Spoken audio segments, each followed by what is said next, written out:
All right, welcome to this explainer.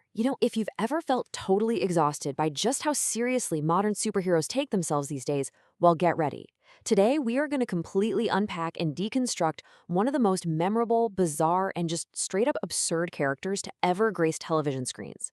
We're looking at the live action adaptation of The Tick, and specifically zooming in on a guy who absolutely shatters everything you think you know about dark, brooding vigilantes. I'm talking, of course, about the one and only Batmanuel. We're going to break down exactly how this character operates as the ultimate expectation versus reality when it comes to superhero parodies. So I want you to really imagine this for a second. What happens when you cross the dark night with absolute unchecked vanity? Think about your classic superhero archetype for a minute, right? Tactical, silent, morally unwavering, entirely focused on saving the day from the shadows. Now, take all of that, throw it right out the window, and replace it with a self-proclaimed top superhero who cares vastly more about his reflection, his wardrobe, and his romantic conquests than he does about actual justice. That wild collision of concepts, that's exactly what brings us to our subject today.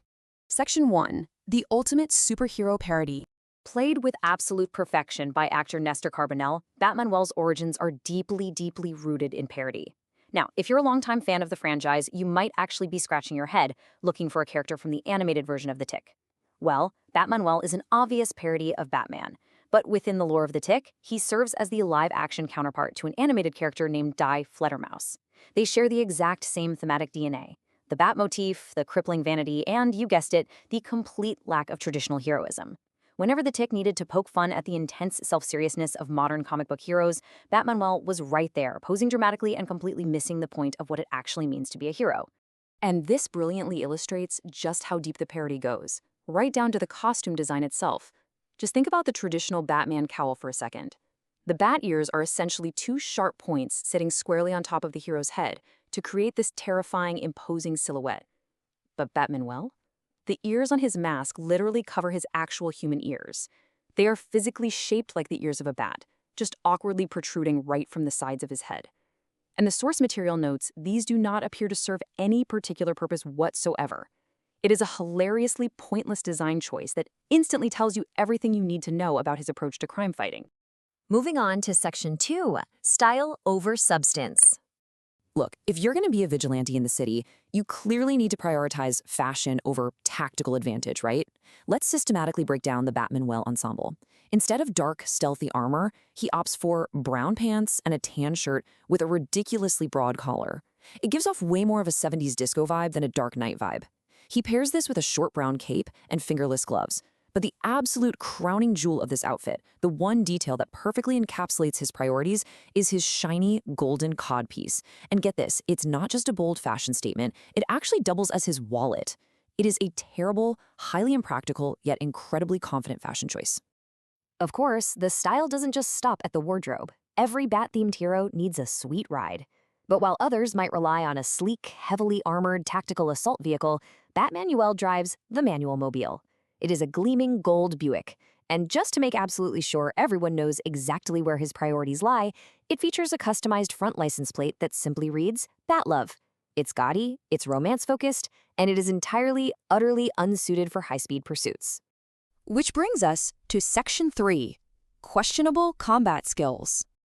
So with the flashy outfit and the gold Buick out of the way, what are his actual capabilities out in the field? You might be thinking, okay, maybe he's just an eccentric martial arts master. But the crucial question here is, what are his superpowers? What extraordinary abilities does this guy possess that allow him to stand shoulder to shoulder with powerhouses like the Tick?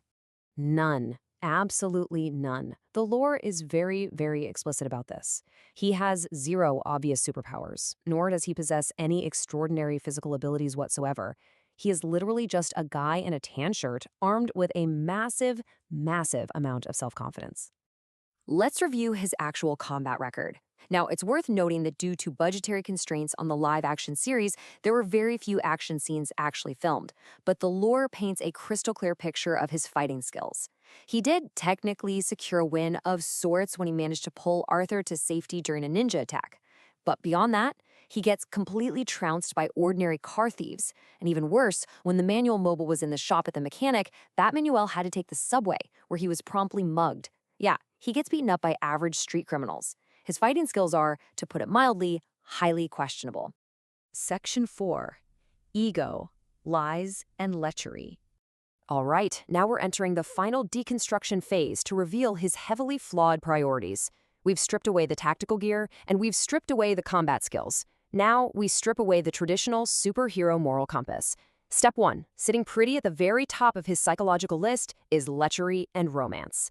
This is his main focus in life, best exemplified by his complicated on-again, off-again relationship with fellow hero Captain Liberty.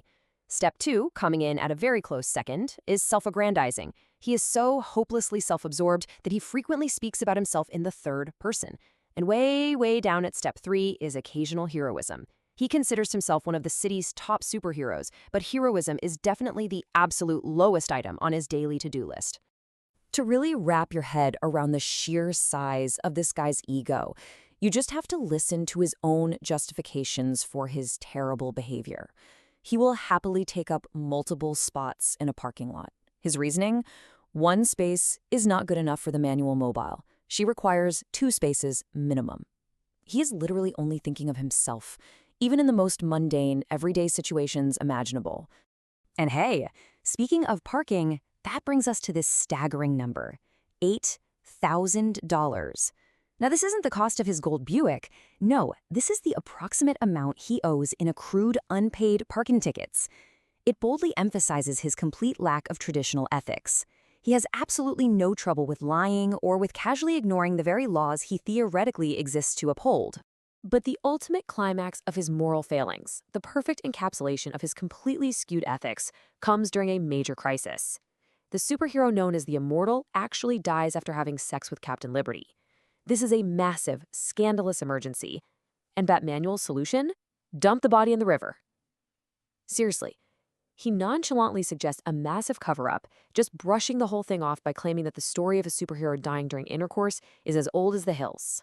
Yet, despite all of this, we really have to look at the full reality to get a balanced view here. It's the reason we, as an audience, actually tolerate him.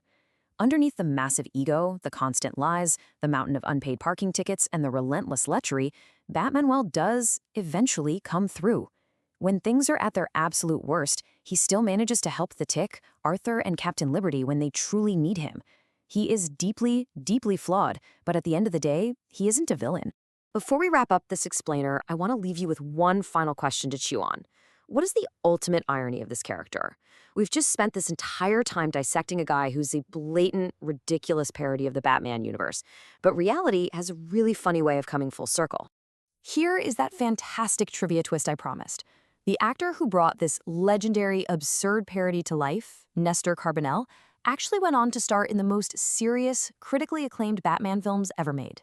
That's right, Carbonell appeared in the second and third movies of Christopher Nolan's legendary Dark Knight trilogy, playing none other than Gotham City Mayor Anthony Garcia. The man who wore the golden codpiece and drove the manual mobile eventually ended up governing Gotham City itself. It really makes you wonder, in a genre entirely defined by reboots and shifting tones, is the line between a brooding vigilante and a total parody a whole lot thinner than we think? Thanks so much for joining me for this explainer. Catch you next time.